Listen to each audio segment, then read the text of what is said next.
Исәмсез безнең хөрмәтле дусларыбыз. Сезнең белән дуслык.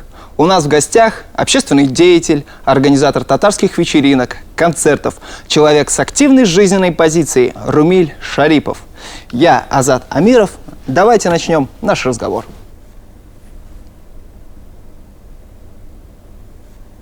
Здравствуй, Румиль. Добрый день.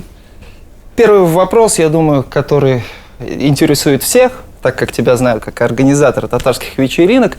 Как ты к этому пришел, что послужило тому, чтобы ты начал организовывать вечеринки? Ну, изначально история началась, естественно, с любви к нации, да, то есть парень деревенский, приехал в город, здесь многим и на сегодняшний день, я уверен, интересно общаться с ребятами своей нации, знакомиться с девочками, друзей новых заводить, да, помимо односельчан. И, соответственно, ставилась цель как можно больше вокруг себя обложить именно ребят своей нации, вместе проводить мероприятия, встречаться, общаться, да, то есть это далекий 2006-2007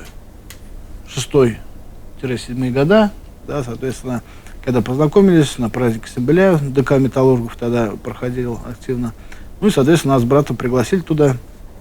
А забавно еще получилась интересная история. Девчонки пригласили, мы думали, что они пригласили что-то наподобие там съемной квартиры или к себе в гости после мероприятия. То есть было ДК металлургов, соответственно, мероприятие, они пригласили к ним, да, то есть я предполагал, что они какая-то там типа в формате там не секты, если, да, в формате какого-то круга, да, где они встречаются, общаются, там проводят время, там, не знаю, может, обнимаются, что-то такое. А там приходят, получается, по адресу, пока тогда же навигаторов особо не было, да, то есть все забили, посмотрели, адрес пришли. Мы еще, как сейчас помню, там коробку конфет взяли, там думали, сейчас затусим. И, соответственно, пришли, а там подводились итоги именно вот праздника Сэмбэля, вот, и, соответственно, там уже познакомились, там заинтересовало все это дело. Пролеснем 7 лет общественной деятельности, да, мероприятия общественной деятельности.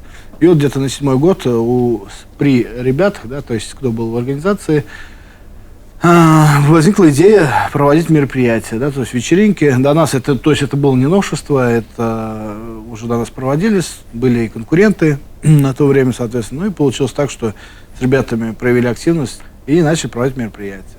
Вот.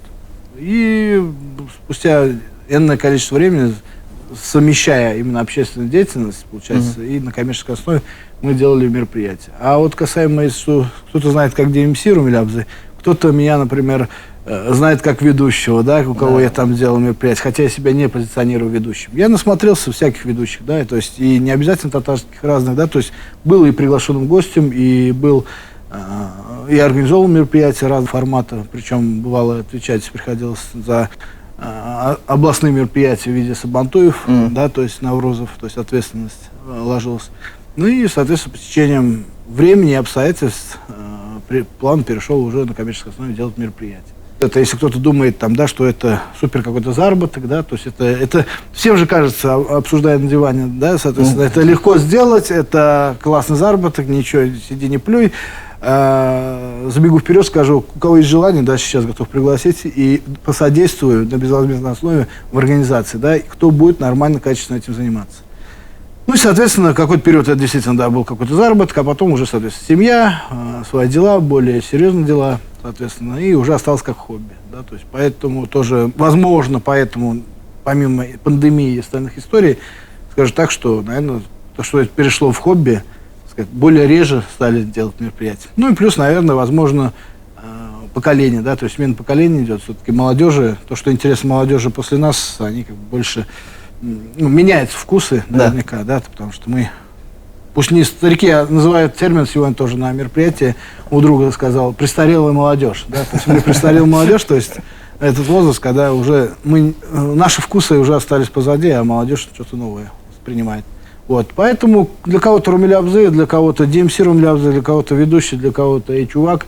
Вот, да, ну, шучу, конечно. Вот. Кто-то даже вот у меня на основном месте моей работы, моей деятельности, меня только вот сейчас узнают, что я там когда-то, да и по сей день как-то связан с татарскими мероприятиями, да, то есть с татарской, так сказать, культурной жизнью. Ну и, соответственно, так вот пришел, здесь сейчас сижу с вами. Вопрос. как складывались дела с девушками, когда ты занимался вечеринками? Насколько было повышенное внимание, или это все так хладнокровно? Потому что парни, которые в центре внимания, я не исключаю этого, потому что, находясь на дискотеках как организатор, ты все равно привлекаешь к себе внимание. С тобой общаются артисты, приглашенные гости, все это видят. Как девушки реагировали на это? Тебе было приятно, или ты хладнокровно к этому относился? Да, интересный вопрос, даже, можно сказать, даже немножко личный, да, более личный. Вопрос касаемо, как девушки на это реагировали, я их реакцию, честно, не наблюдал. Я не зазнайка какой-то, да, высоко поднимал, так скажем, шею, чтобы, да, то есть не реагировать. Но я за этим наблюдал, на самом деле, откровенно, потому что когда занимаешься именно мероприятием, особенно на самом мероприятии, когда приходят те же самые девушки, парни, там, компания, да, то есть ты не отдыхаешь, это точно. Помимо того, что там собираешь мнение, там, на следующий день, как положительный, так и отрицательный, да, и всем не угодишь, вот.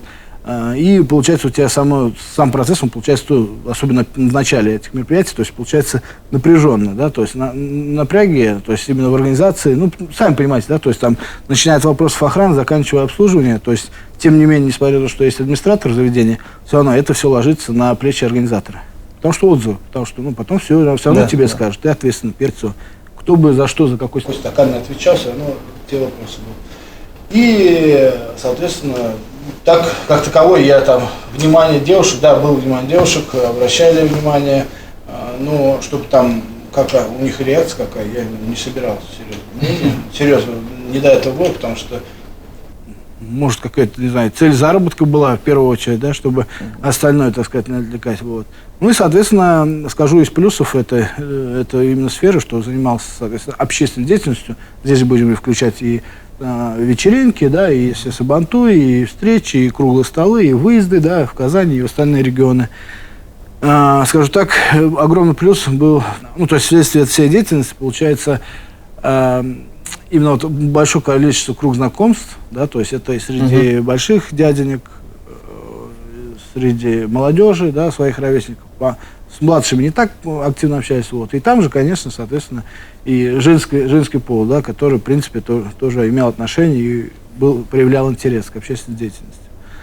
Вот. А если уж промотать назад, то мои там 20 лет, да, скажем, сколько-то, ну не 20, 15 лет, да, назад, когда учился в техникуме еще после школы, да, районной, там действительно была такая история, что парень был достаточно заметный. Заметный почему? Потому что мне вот на протяжении всей своей жизни интересно общаться с, как минимум, ровесниками и старше. То есть ребята, если даже ровесники, и общаются уже, ну, на непонятную тему, мне не интересно с ними.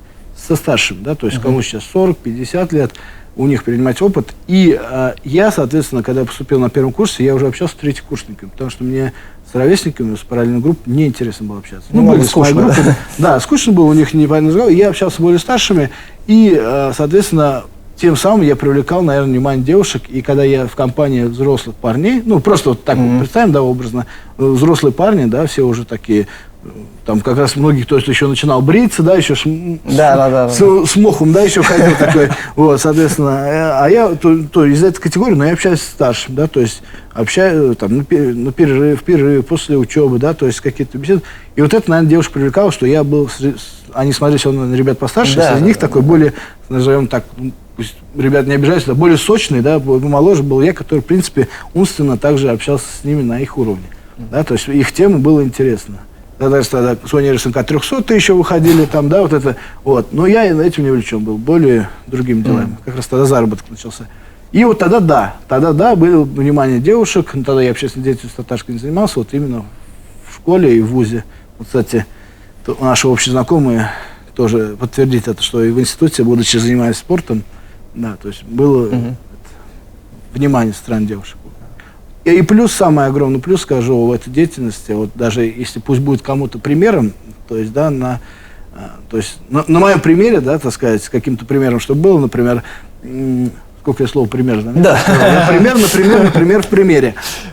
Суть какая, что и познакомился с прекрасной девушкой, вот, которая все-таки зеленый свет дала, да, светофора жизненного пути, и позволила, так сказать, добиться ее сердца и все-таки связал судьбу со мной, да, нынешняя моя супруга, скажем так, это с лихвой все внимание, все, что было, Всё да, внимание всех девушек, это с лихвой компенсирует, соответственно, и очень рад этому. Это огромный плюс даже вот ребятам, кто сейчас не женаты, мои ровесники, постарше. Я сегодня только был на мероприятии, там столько ребят, я думаю, переженились уже детки, уже там, не знаю, у кого-то, может, внуки уже лезут. Нет, еще даже не женаты, то есть ребятам уже с ракетой и с хвостиком. Это, конечно, немножко печальная история. Поэтому вот эта общественная деятельность, она дала вот это знакомство, в том числе и то есть, связав свою судьбу. Самый интересный случай из своей практики на татарских вечеринках, концертах, вот что можешь вспомнить, вот то, что на всю жизнь запомнилось, как смех, как проблема, не знаю, как форс-мажор. Самый форс-мажор какой-то, ну, я так скажу, этих историй много, действительно, да, там, где, когда были приключения, да, и ОМОН вызывали, там, Не да, обходится, в плане криминала. Но не будем о печальном. Самая интересная история, это когда я за вечер из таких позитивных ноток, да, если обсуждать, познакомил 3 пары, познакомил за вечер. Я же немножко, мне там татарская сваха еще, там, как только не проживает, да, то есть, да, не обзывает. И, получается, познакомил 3 пары.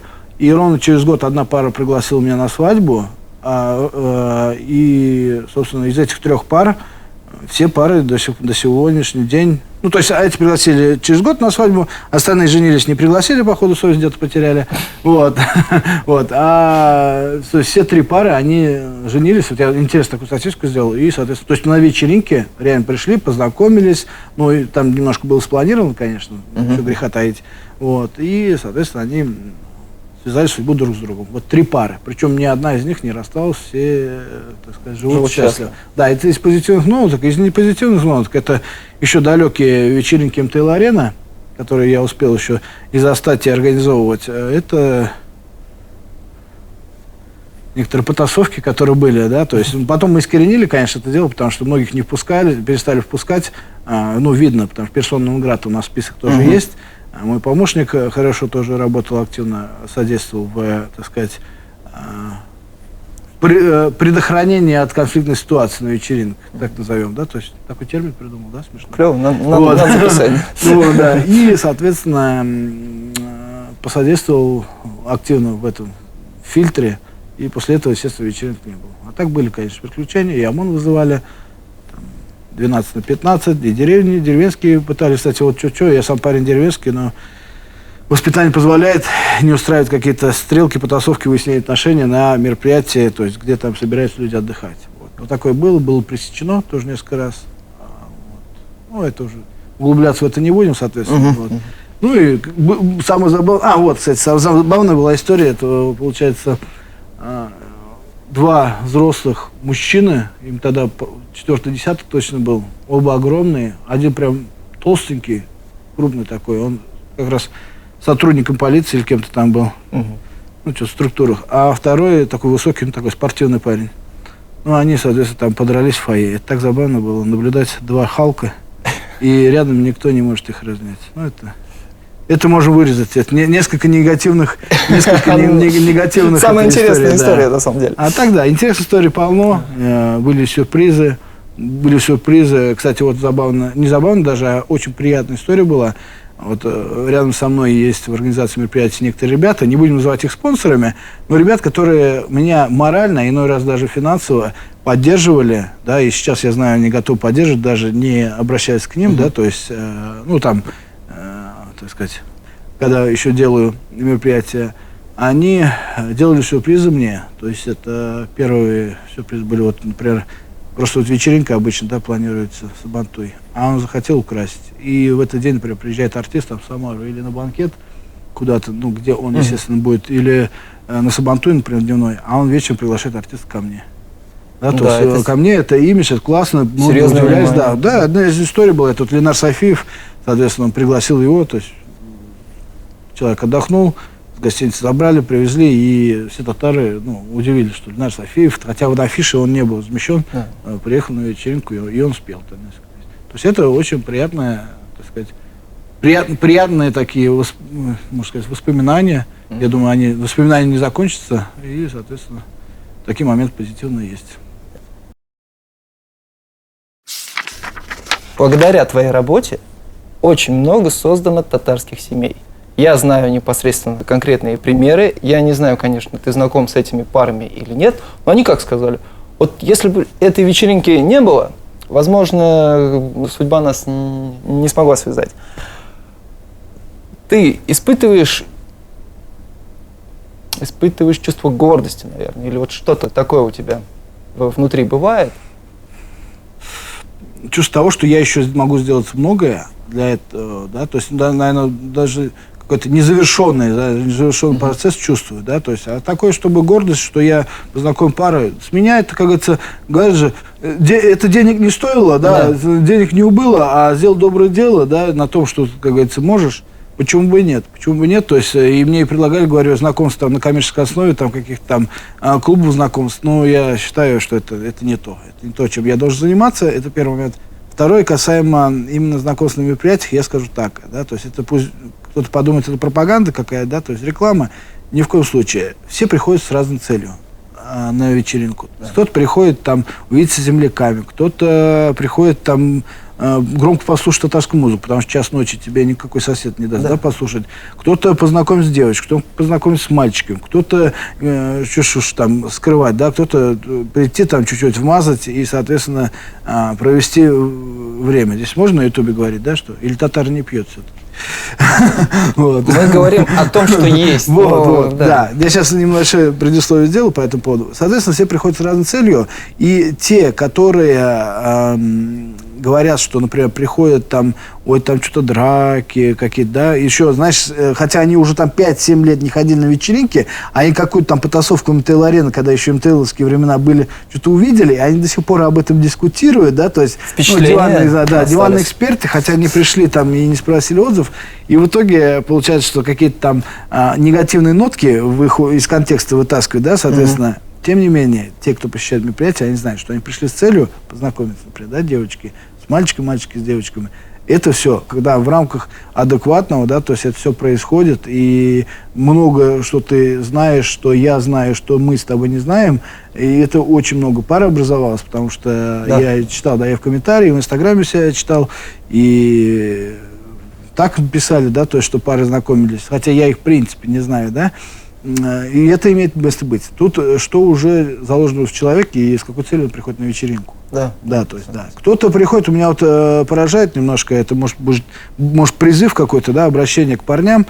Мужчины, все-таки по природе своей мы охотники. Мы должны добиваться девушек, мы должны ухаживать и скромничать. Я понимаю, что 21 век, и девушку может и отшить, да, может и грубо отшить, но от этого потери какой-то супер не будет, да, то есть если морально какая-то там зацепит, какая-то запятая, да, то есть ее легко можно выкинуть и дальше идти. Не скромничайте, не приходите, не покупайте билеты за 300 рублей, чтобы стоять у бара или на сторонке, да, то есть приходите, активничайте, ухаживайте за девчонками, даже если что-то не получается, естественно, там парень там худенький, маленький не должен там за девушкой более, да, то есть, ну, по сетке шапки, это адекватно, пусть это не будет обидно никому, да, то есть я никого не считаю ни ущемленными, ни закомплексованными, но тем не менее, как бы всегда можно по яблочко с деревца на свой вкус подобрать, да, то есть. И пары, да, образуются, и немало.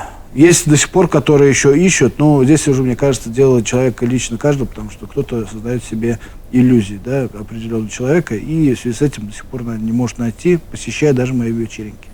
Пусть здесь не все позитивные ноты будут, но давай, потому что многие приходят, действительно, парни у меня приходят, и они вроде и потанцуют, и зажигают, но почему-то я узнаю, там, через полгода, через год он до сих пор не женат, до сих пор еще не в отношениях, понимаешь, Азат?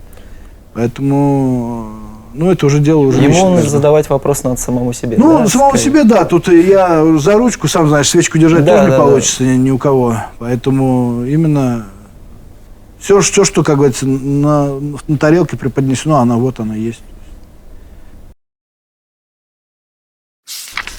Я хочу задать вопрос про твою общественную деятельность. Как ты к этому пришел? Какова твоя была роль изначально? Возможно, ты строил себе какие-то планы, мечты. Сбылось, не сбылось? Мечты. Мечты у меня на то время были таковы, что я хотел бы, чтобы Вот да, интересный вопрос задал. Мне было задачей на то время, да, у того Румиля, да, 15-летней давности, чтобы татары и городские, и кто приезжает с деревень, переезжает с других регионов, да, несли за собой, каждый нес ответственность и совместно с ними вносить вклад в объединение целостности. Не будем говорить громкие слова, там, развитие культуры, сохранение традиций и тому подобное, да, то есть целостность, чтобы не было разобщенности, чтобы не было ассимиляции, да, то есть с каким темпом она сейчас идет, я думаю, всем понятно. Даже элементарно мы сейчас с тобой разговариваем на русском языке, это уже о многом говорит. И, соответственно, ставил задачу именно вот объединения, да, то есть это не сотрудников спецслужб привет, конечно, но это не какое-то там объединение секты или какое-то, да, то есть это именно людей одной национальности, то есть татарочка должна выходить замуж за татарина, то есть, да, то есть татарин, соответственно, брать жены татарку. Вот. И изначально вот эта задача, то есть, была, когда я уже углублялся, да, то есть, вот. Ну, а как так и был молодой, соответственно, еще не женат, не в отношениях, естественно, была цель знакомства именно вот с татарочкой, обзавестись хорошими друзьями татарами, что у меня и первое, и второе получилось, да, то есть для создания целостной татарской семьи. Вот. И, соответственно, вот мечта, и она и до сих пор, может, она остается мечтой, ну, какие-то движения есть в эту сторону. Если, может быть, сейчас попозже в процессе интервью уже буду некоторые секреты вам рассказывать, пока ни один не рассказал. Вот, соответственно, создание, то есть, раз у нас тем более на дворе пандемия, все в интернет-ресурсы уходят, там, начиная с 12 лет, у меня дочка уже телефон попросила, ей 8 лет. Вот, соответственно, медиасфера, то есть, это, начиная вот, где мы сейчас находимся на Ютубе, да, то есть, и заканчивая, то есть, интернет-ресурсов, где можно будет объединять татар, помимо банального, как сайта знакомств, да, какие-то приложения, разработка, то есть в медиасферу тоже вникать. Ну и создание каких-то центров. Все-таки в интернете не все можно сделать, то, что можно сделать, то есть физически, да, то есть создание каких-то центров, не каких-то, а есть специальные определенные схемы, есть наработки даже в этом плане.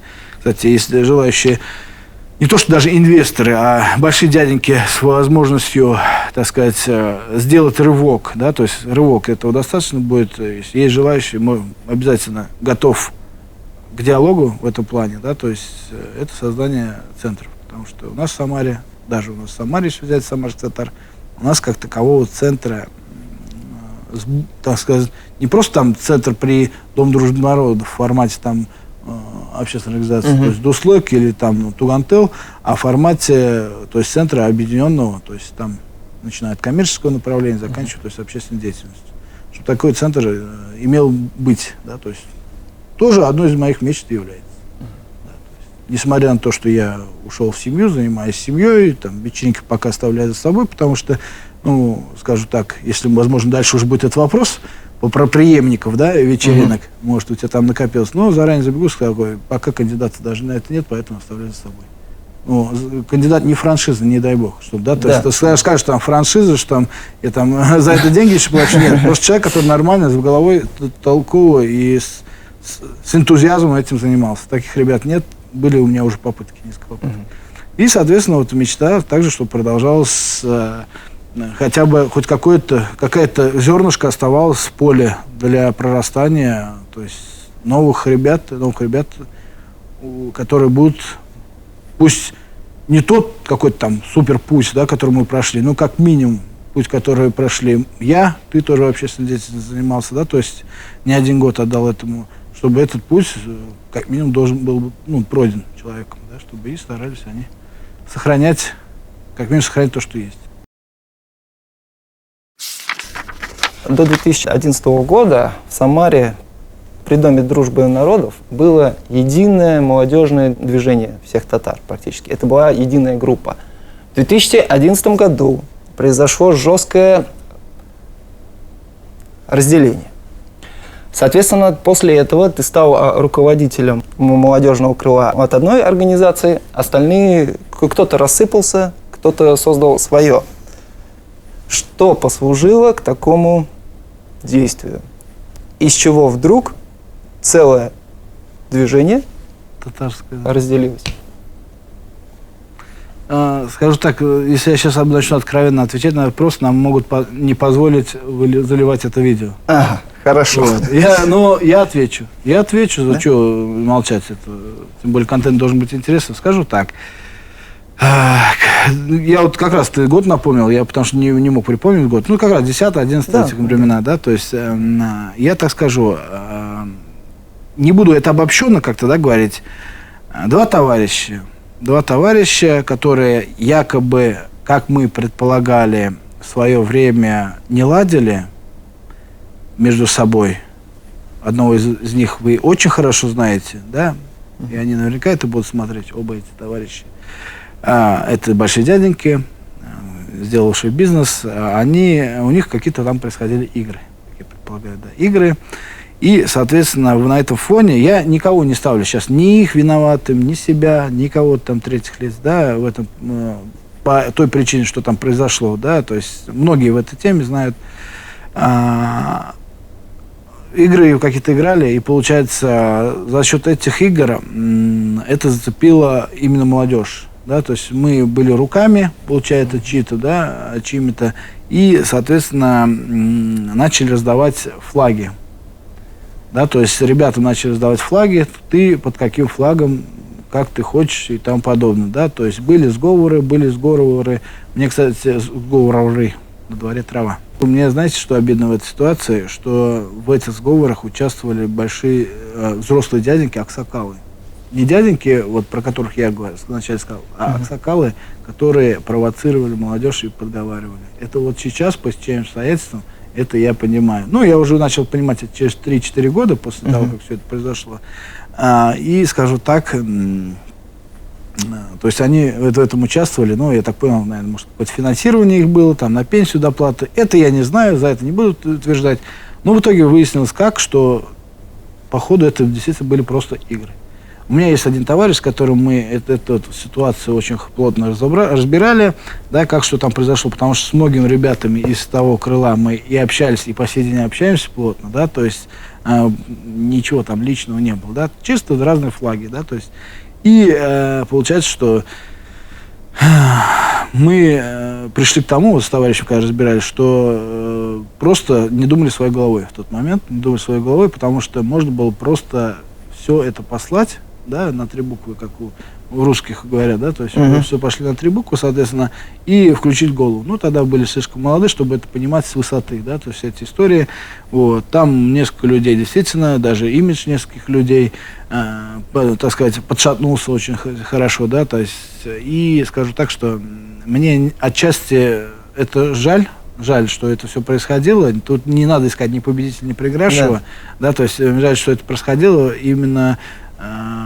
И обидно, что это, помимо того, что молодежь, которая, в принципе, бездумственно, да, к этому отнеслась, вот ребята, дяденьки, да, там и аксакалы, которые были выше, они, так сказать, ну, по сути, были двигателем всего этого. И мне немножко даже обидно за них, что они такой шаг сделали. Но прошло время, давай уж не будем оставаться на негативной ноте, да, то есть какой-то пессимистичной. Прошло время, то есть многое поняли, общаемся с ребятами, да, то есть с кем не общались после, так сказать, разделения. У многих семьи, с кем-то дружим с семьями общаемся, кто-то еще остался там, зуб точит, да, между собой. Но скажу, из всего предыдущего ранее сказанного, это нездоровая тема, которая уводит силы, которые может потратить на сплочение, на объединение, да, более сильные, да, вот я про центр даже говорил, да, то есть это вполне реально было бы, да, то есть если ребят, которые выходцы из тех движений, да, так скажем, все, кто-то там бизнесом занимается, кто-то структуру, кто-то там выше структуру, да, то есть если они как-то по сей день еще взаимодействовали, поверь, никаких там мохнатой руки или там дяденьки никакой не нужно было заходить, потому что могли бы просто к определенным костяком, не перетягивая одеяло на себя, спокойно и вот как минимум открыть центр. Серьезно.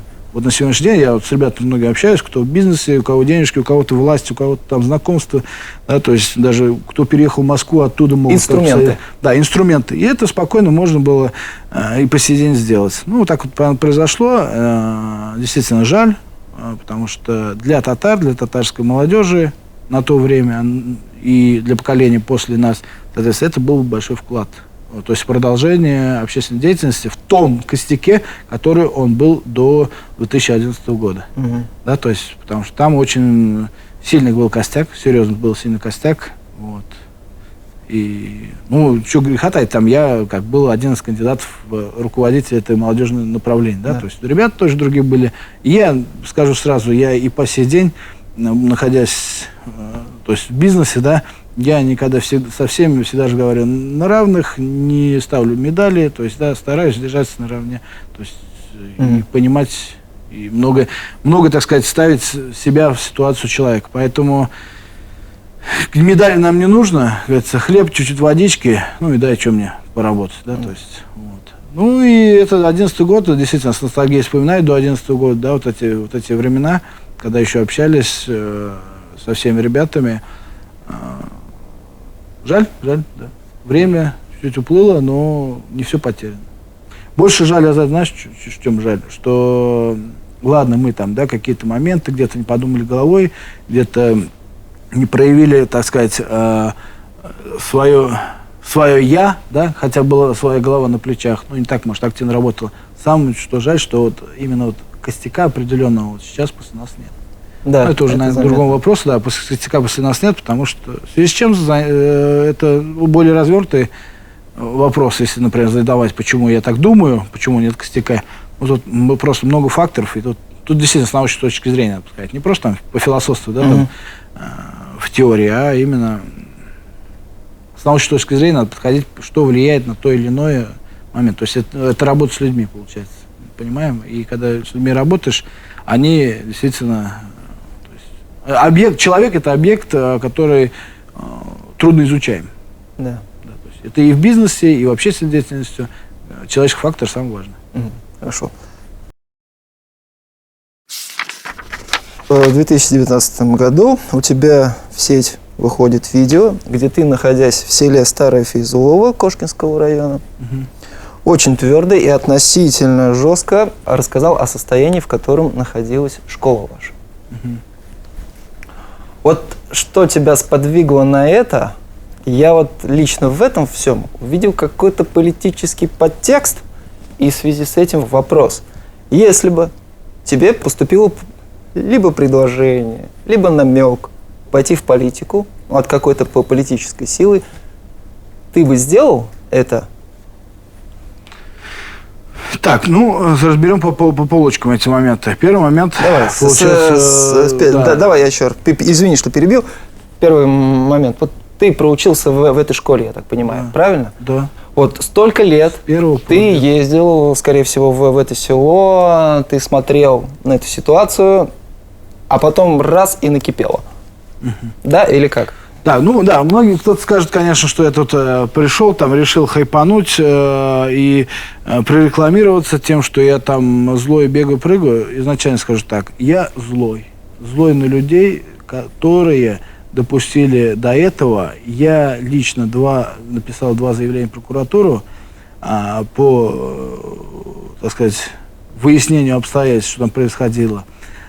Здесь не будем в первую очередь, да, отдавать должное там главу администрации, именно управлению, да, то есть образование и все остальное. Заезжало министерство, здесь у нас образование. Вот. Ну, по кабинетам, я так скажу, это бесполезная история. Так вот, здесь большой фактор именно отношения людей.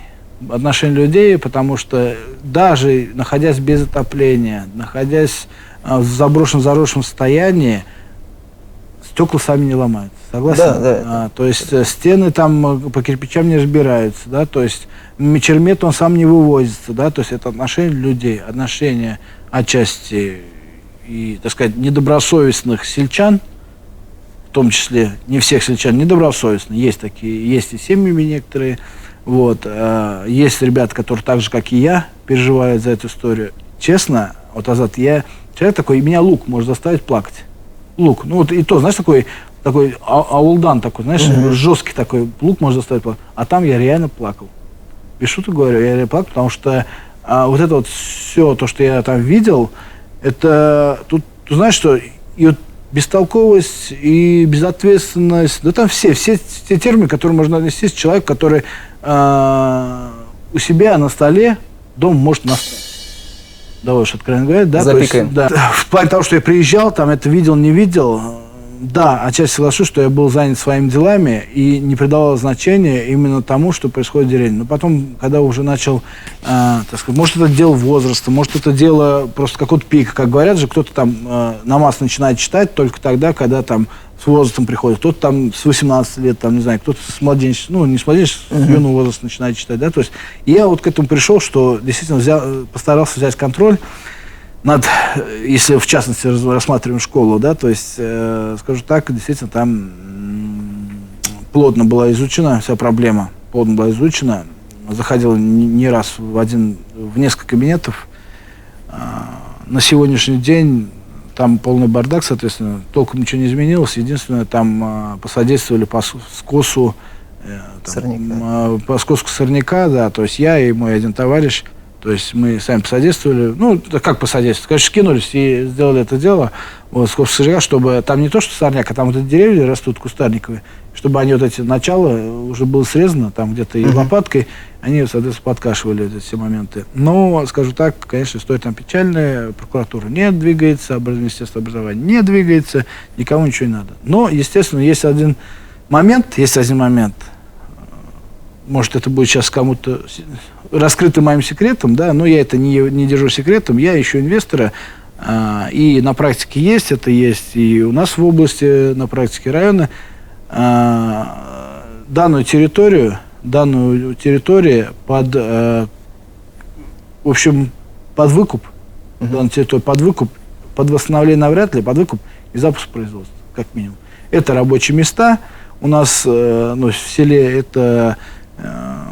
То есть какое-то, ну не знаю, какое-то частичное там, не пусть не восстановление, но отчасти процветание, то есть именно с точки зрения экономики, да. То есть такой вариант есть, потому что, ну, школа уже, то есть я не уверен, что у меня там в ближайшие там несколько лет будут те силы, чтобы восстанавливать деревню, да, как таковое, это более глобально, да, то есть это проблема всей России, да, то есть, но тем не менее.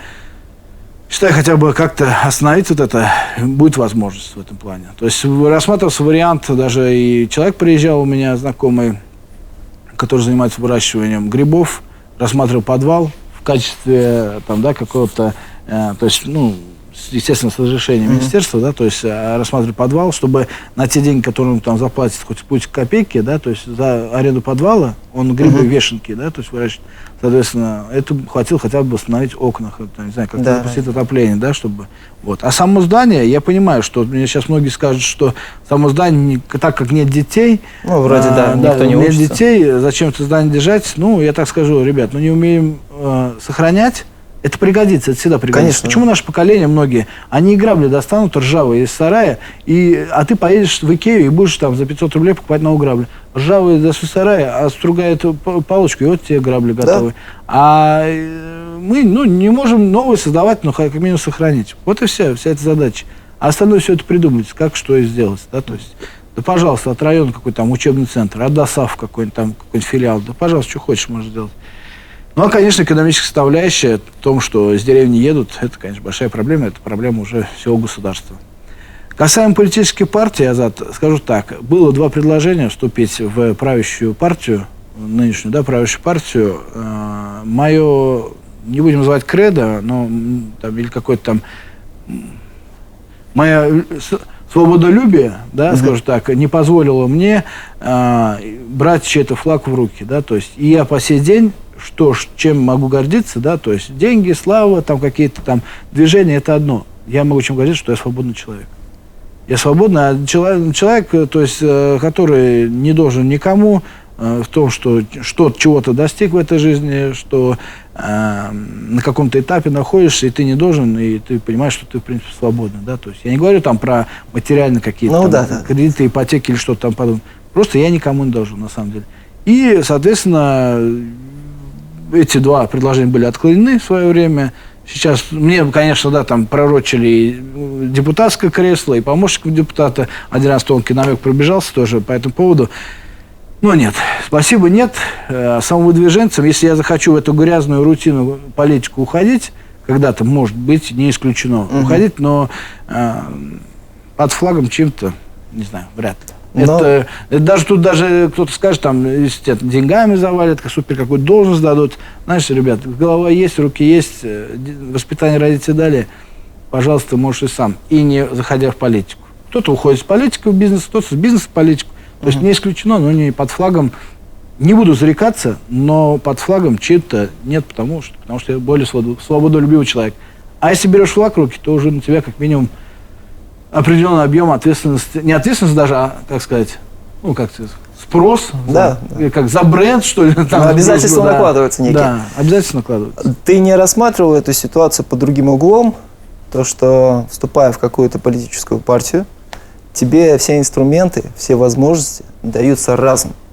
И ты, в принципе, можешь сделать пользу на своем селе, принести пользу в городе, всем тем, кто тебя знает, всем тем, кто тебя уважает. И тебе не придется делать путь размером в 10 лет, например. Вот под таким ракурсом. Не смотрел? Ну, и я скажу так по этому поводу, что есть выражение, давай не будем лишние слова сорняки уводить, есть выражение: не нужно много знать, нужно знать много людей, которые много знают. Да, наверное. Вот, я к тому говорю, что знакомств в сфере там, бизнеса, силовых структур и политики достаточно, в частности, если затрагивать последнюю политику, политика, так скажу, сейчас в таком формате, скажу так, в формате крайне ненадежном и очень, очень шатким, да, то есть очень шатким. Я не говорю сейчас про смену руководства, как на региональном, районном, там, государственном уровне, да, то есть если там каких-то там прямых представителей государств, да, сейчас, может, кто-то скажет, я опять сейчас в политику прихожу, косвенно задеваем, не исключено. Если самые первые представители руководства, да, самого главного руководства страны ловятся на хищении миллиардов рублей, и им ни за что ничего, то есть это уже, я думаю, о многом говорит, что потом его можно скинуть, поменять. То есть раньше, как в советские времена. То есть, опять же, это не то, что я 30-летний там рассказывал, как было в советские времена. Я общался с большим кругом людей, и бывших генералов, и бывших полковников, и бывших там депутатов, с мэром одного города даже общался, вот так вот сидели пару часов. Момент в чем, что раньше такого не было. То есть, да, то есть ты принял должность, ты идешь, ты можешь только расти. А менять тебя как пешки шахматные там, на шахматной доске, но это уже, как сказать, это даже не политика, это уже какой-то театр, да, то есть это театр, и если ты сейчас мне вот сказал, что тебе дадут какое-то полномочие, как дадут, так и заберут, дорогой мой друг. Я тебе так скажу. Согласен. Да, то есть ничего не бывает бесплатно, бесплатно ссылка только мышеловки, и, соответственно, ты будешь за это отвечать, и еще за это будешь отдавать. Вот о чем разговор. А добиваться самому, то тогда ты должен создавать надежную подушку за собой и знать уверенно, что тебе сейчас вот этот диван не провалится под тобой, понимаешь? Зная хорошего плотника и мебельного специалиста, которые этот диван собирали. То есть, и, скажем так, от кого-то получать, потом становиться должным, опять же, я думаю, как и в предыдущем вопросе, свободолюбие мне это не позволит. Потому что, ну, это, я думаю, более шатко, более хрупкое. Мир и так хрупок, да, как одноразовый стаканчик, да, то есть одноразовый стаканчик взял, выпил, выкинул, да, то есть, хотя ты загрязняешь природу, не задумываешься о последствиях. Такая же история получается вообще и в отношениях, и в политике, и в бизнесе такая история. Те направления, даже элементарно, я как человек, который занимается сейчас коммерцией, соответственно, тоже те направления, которые сейчас активно до пандемии двигались, а другие буксовали, так скажем, произошел скачок рынка, то есть это тоже фактор того, что так просто нельзя быть уверенным, что завтра прям у тебя прям точно стабильно это будет. Страховка всегда нужна. Что для тебя малая родина? Тянет ли туда? Ну и на что ты готов ради нее? Ну, скажу так, во-первых, я не только сижу тут, да, и переживаю, да, как говорится, когда все наладится, да, естественно, надо начинать с самого себя. И на сегодняшний день, скажу больше, я предпринимаю сейчас, если мы в предыдущем вопросе взяли, в частности, именно школу, Да. а сейчас я беру вопрос уже, так сказать, на районном уровне, то есть вопрос на районном уровне. Я не являюсь там членом какого-то совета, да, или какой-то очередной Филькиной грамотой, да, то есть который там создает там при общественной, при правительственной, подправительственной все эти громкие слова и ходят там ксивами махать. Нет, спасибо, я этим не буду заниматься. Вопрос следующего характера, что я принимаю участие в общественной деятельности района. Да, то есть не являясь депутатом, были у меня год назад было и предложение было, причем предложение было в таком формате: Румиль, пожалуйста, стань депутатом, я тебе переуступлю.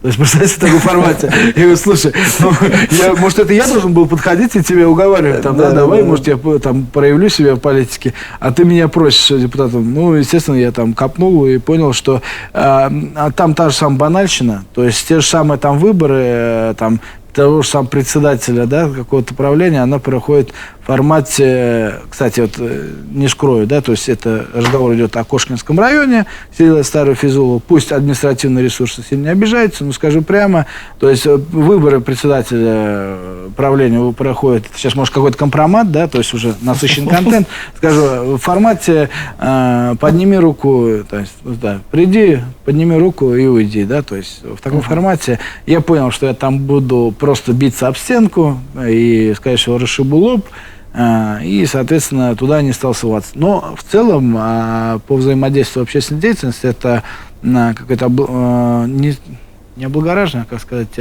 содействие при администрации. Сейчас у нас поменялся там глава администрации района, достаточно перспективный человек, то есть он сам не Кошкинский, он с Красного Яра, но человек, как мне кажется, он внушает доверие.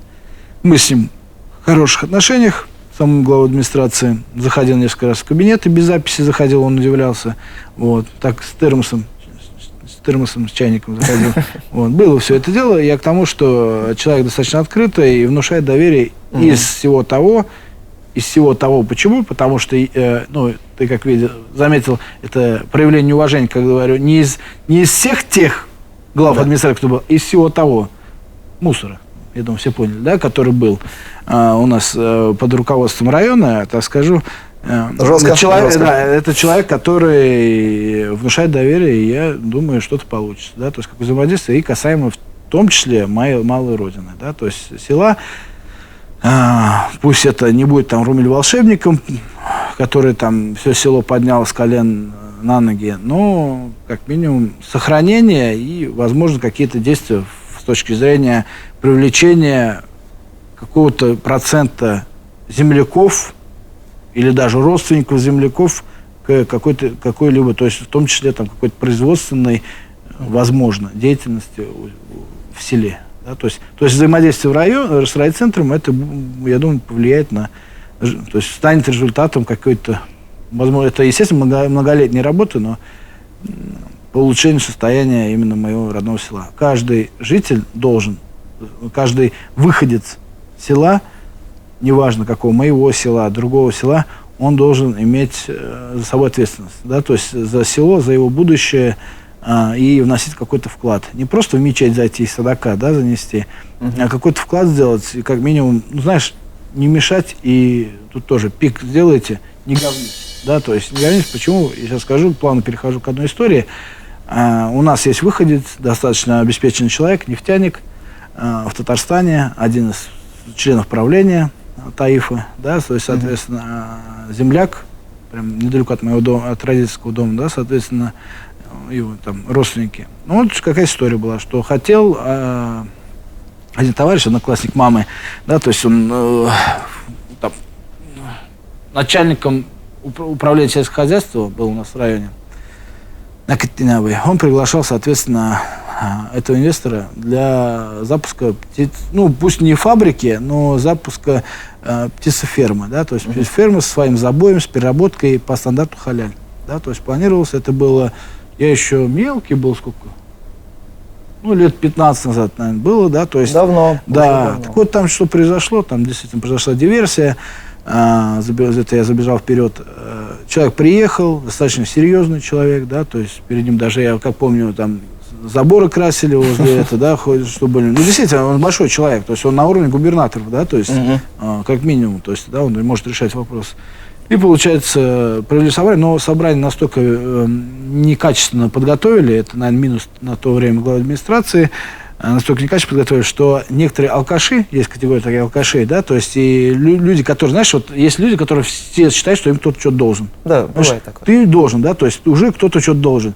Тебе ничего не должен, и они это не понимают, да, то есть пришел какой-то дядя, естественно, у них уже там стереотип, что он им что-то там зачесывать начнет, да, то есть, и они настолько себя неадекватно вели, этот человек просто посидел там минут 20, да, он сказал, ну, естественно, он вежливый человек, достаточно грамотный, он сказал, когда нормально можете собирать собрание, то есть, ну, естественно, без этого мусора, да, который там пришел, вот этого, да, алкаши там какие-то, в клубе, то есть, это собрание проводилось в клубе, да, то есть, деревенском, и когда ты начнешь собирать, я, возможно, приеду. Ну, естественно, все люди адекватно понимают, что человек больше не ногой. Потому что он пришел, он дал один раз шанс местным землякам. Да, демократия, да. Все же имеют право, ну, любой житель может иметь право зайти. Да, понятное дело, но что значит мнение высказать, понимаешь, это не те люди, которые заинтересованы, но это алкаши, честное слово, или те люди, которые постоянно что-то нужно. Человек пришел, человек большой, он одной росписью своей может изменить жизнь села. Одной росписью своей может изменить жизнь села. И привлечение инвестиций, и вопрос на уровне. То есть это не просто там деньги занести, да? Это тоже риск для кого-то, для того, кто заносит деньги. Но это, так скажем, серьезная рука, которая будет, серьезно крыша. Крыша не в плане там ОПГ, там, да, а крыша, то есть тебе град не будет в плане надежности. Да, надежности. И все. То есть, естественно, это была попытка. Я эту историю сам, естественно, я не присутствовал, я еще маленький был, мне рассказывал один мужчина, который тоже не равнодушен будущему села. Такая история была, соответственно, я действительно был разочарован в земляках, некоторых земляках, которые в то время не проявили инициативу, и как минимум вот этот шлак, который присутствовал на собрании, просто за шкирку не выкинули. Давай уж откровенно говорить, мы тут не депутат, который боимся, да, там, громких слов, который нам потом скажет, что депутат Шарипов там сказал так и так, да, то есть я прямой обычный человек, скажу, просто надо бы выкинуть их, и все. Там, не знаю, бахчага, бутылку дать, пусть там валяются, и все. То есть, да, то есть, ну, на самом деле, Азат. И вот это шанс, соответственно, сама деревня в лице всех жителей пропустила этот шанс. Что для тебя быть татарином? Считаешь себя ты настоящим татарином? В чем это заключается? Я татарин, человек простой, да? Да, ты второй человек, кто отвечает этой песне. Да. Скажу так, вопрос замечательный. Если с точки зрения философии ответить, да, то есть это быть примером и передавать многое поколению, да, то есть, ну, если коротко и ясно, с точки зрения философии. А если более развернуто, скажу так, на фоне ассимиляции и потери, как минимум, языка, то есть я не говорю про более, так сказать, острые проблемы, это религии и, так сказать, самосознание, да, национальное самосознание, потому что самосознание, она более глубоко лежит, нежели чем язык. То есть я знаю многих татар, даже целых сел знаю, где они, в принципе, там, то есть самосознание как такового татар не настолько глубоко, да, то есть проявляется, но они могут разговаривать на своем родном языке, да, то есть, вот, я не касаемо, то есть, религии. Но, тем не менее, скажу так, что я чувствую за собой то, что я частично что-то утеряно, да, по стечению лет, да, утеряно в связи с ассимиляцией, на своем примере, да, что уж про других говорить. Быть татарином, считаю, это в формате женатого мужчины с семьей, это сохранение традиций, языка и передача вот этого самобытности, самосознания, национального самосознания именно детям, да, то есть максимально стараться в них вкладываться, да, то есть и мархум Алия Арсланова, это вот, так сказать, уровень джаннатта болсын, она один из тех людей была, действительно хороший человек, упомянуть, кстати, ее стоит, в курсе, да, это человек, который действительно, не имея чинов, не имея финансового, да, то есть я знаю, что она простой домохозяйка была, да, то есть работая, отдавая несколько лет я даже, возможно, и больше, да, может, более 10 лет отдала именно вкладу, то есть не в формате только газеты «Бердамлек», да, то есть, а в формате вообще общественной деятельности, потому что она не только сидела там в «Бердамлеке», да, то есть принимала участие, а там интервью брала и журналистов, но она давала многое. И вот пример этих, она и курсы вот делала на коммерческой основе, хотя там о заработке даже речь, это не бизнес, да, то, что она делала. У меня дочка ходила там на протяжении полугода на татарский язык, соответственно, ездили в другой конец города на на аквариум. Так вот, о чем хочу сказать, что на примере таких людей, как она, даже я себя не ставлю здесь примером, те люди, которые просто по умолчанию, уже вставая с утра, чистишь зубы, понимают, что она уже должна что-то передать, каждое утро должна передавать с утра до вечера своим детям, чтобы они чувствовали себя именно в самосознании именно людей татарской национальности. Да? То есть сейчас не говорится о том, чтобы нужно там быть таким же там древним, да, то есть, естественно, меняется молодежь, да, то есть меняются вкусы, да, то есть кому-то раньше нужно было в парк выйти погулять, воздух подышать, а сейчас на форточку с гаджетом там сидишь. Я не буду сейчас банальщину уходить, что интернет сейчас всех засосал. В принципе, это все понятно, вся культура меняется. Да, вся культура меняется, но тем не менее идентичность, религия и самосознание, то есть, да, то есть, ну, естественно, к этому добавим и знание языка, да, то есть владение языком родным. Я думаю, это основные заботы татарина, вот, да, то есть татарина, татарки, мужчина все-таки более старший, и считаю, что мужчина, татарин, должен в первую очередь об этом заботиться. И, соответственно, делать шаги каждое утро, пока чистишь зубы, думать о том, что как ты постараешься передать своим детям, да, будучи там отцом. Будучи молодым, соответственно, нужно мальчикам, девочкам надо больше знакомиться, больше встречаться, и не обязательно на вечеринках, хотя на вечеринках тоже это очень... Кстати, давай вот еще один момент скажу от себя. Я думал, тут на 3 часа будет интервью, я готов был, а тут уже заканчивается. Вот, второй круг, пишем. Да, вот. Ну и, соответственно, хочу сказать так, касаемо, раз уж меня кто-то знает чисто как организатор мероприятий, вечеринок, там, да, праздников и все там подобное, скажу так, все в ваших руках. Почему? Потому что девочки, они все-таки цветочки, за которыми нужно ухаживать, а мужчины должны их добиваться.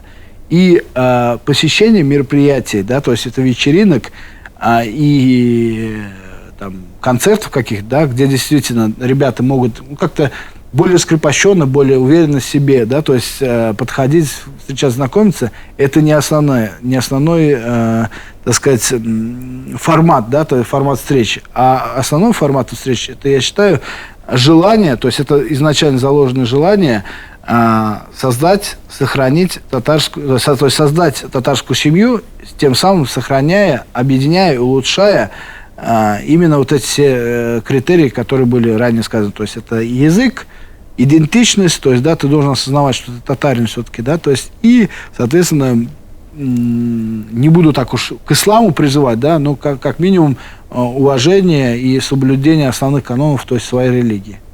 Почему? Потому что, может, ты заметишь, я уже про ислам несколько раз сказал, у меня сейчас начали уже появляться задумки, что я должен уже к этому приближаться. И в скорейшем времени, Аллаху стало берся, движение уже начну в этом направлении, да, соответственно, буду создавать пример для детей. И, как сказать, может, кто-то мне скажет, что типа, а как ты так вечеринки делал и уже там... Ну да, как ты подошел знаешь, к этому? Как подошел? Я еще не ушел так глубоко, так скажем, да, то есть в пятницу там посещение, то есть в этом формате. Но вечеринки это не основное. Я вот и раньше сказал, это не основное, и не надо на этом зацикливаться, что там только можно познакомиться, можно и в мечети познакомиться, если девочки, мальчики могут посещать почаще, да, то есть подобные заведения.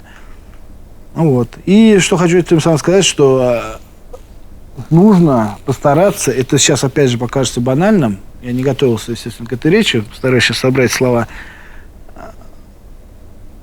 выходить с интернета. Выходить с интернета не с точки зрения того, да, классно, ты нажал кнопку, заклацал, полайкал, пролайкал там, да, то есть познакомился, начали общаться в соцсетях. Информация да, быстро информацию, подается, да? Информацию, да, получил, но, тем не менее, уходить в соцсетей и понимать, что ты плоть, ты живая плоть, ты человек, который есть коробка, в коробке есть мозги, есть руки, ноги, которые нужно применять. Применять в том числе, то есть, какой-то, как скажем, знакомство, ну давай, самое банальное, знакомство с девушкой, да, то есть. Да. Потому что это действительно, я вот наблюдаю этот момент, что и посещающие вечеринки, общающиеся, написывающие мне там, да, найди там эту девочку, и там то все, я там чуть ли не там не татарский Шерлок Холмс, да, там всех нахожу. Это действительно уже, так сказать, заставляет задуматься. Ну и, ребята, будьте активны. Что ты можешь пожелать нашим подписчикам от себя лично, ну и напутствие, вот, что бы ты хотел? Подписчики, а кто у нас подписчики? Татары? Да, татары. Ну, я-то так скажу, не забывайте, кто вы есть, сохраняйте свое национальное самосознание, вот, посещайте интервью Азата, старайтесь почаще выходить за рамки интернета, то есть сидите в интернете, естественно, перед вечером можно и лайки, там, и чмоки все отправлять, но тем не менее старайтесь выходить из интернета и посещайте мои вечеринки. Хочу пожелать всем, так сказать, поменьше страдать в этот сложный, тем, кто занимается бизнесом, стараться в эти сложные экономические ситуации. Фермерам, моим фермерам, которые покупают у меня технику, хороших урожаев, побольше дождей. В следующем году, в этом году, конечно, настроения у многих нет. А татарам, соответственно... Но только не в сентябре, да, дожди? Да, когда сейчас уборка идет. Вот. И, соответственно, хорошее настроение. И, ну и, соответственно, берегите себя, близких и заботьтесь друг о друге. Заботьтесь друг о друге, ну и следите за новостями. Прекрасный, замечательный канал. Ссылочки на предыдущее видео обязательно будут... В описании. В описании. Во. В описании. Спасибо за откровенный разговор. Пока. Организация. Все?